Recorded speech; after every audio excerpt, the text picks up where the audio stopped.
বাইরে বাইরে কেমনে সম্ভব? মোবাইলের সাউন্ড 200 গুণ বেড়ে যাবে। যাদের মোবাইলের সাউন্ড খুব কম হয়, গান শুননা মজা পান না, ভিডিওটা তাদের জন্য ভাই। মোবাইলের সাউন্ড 300 গুণ বাড়াইতে পারবেন। তো কিভাবে সম্ভব আসেন দেখে আসি। ফোন থেকে গুগল প্লে স্টোরে চলে আসবেন, ছোট্ট একটা অ্যাপ্লিকেশন লাগবে, সার্চ বক্সে লিখতে হবে ভলিউম বুস্টার। লিখার সাথে সাথে অ্যাপ্লিকেশনটা চলে আসবে, এখান থেকে ইনস্টল করে ওপেনে টাচ করে দিবেন।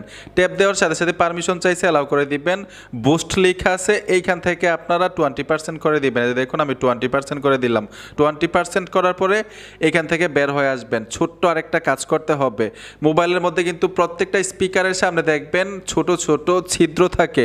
এই ছিদ্রগুলোর মধ্যে অনেক সময় মোবাইলটা ব্যবহার করতে করতে করতে করতে কার্বন জমে যায়, ময়লা জমে, স্পিকারের শব্দটা বের হইতে পারে না। চিকন সুয়ের মতো কোনো কিছু নিয়ে এই ছিদ্রগুলো ক্লিয়ার করে দিবেন, অথবা ব্রাশ দিয়ে একটু থিনার নিয়ে ব্রাশের মধ্যে ঘষা মাজা করবেন, ক্লিয়ার হয়ে যাবে। তখন কিন্তু সাউন্ড দ্বিগুণ পাবেন। বন্ধুরা, আশা করি বুঝতে পেরেছেন। ভিডিওটা দেখে যদি একটু উপকার হয়ে থাকে অবশ্যই সাথে থাকবেন। দেখা হবে নতুন ভিডিওতে। আল্লাহ হাফেজ।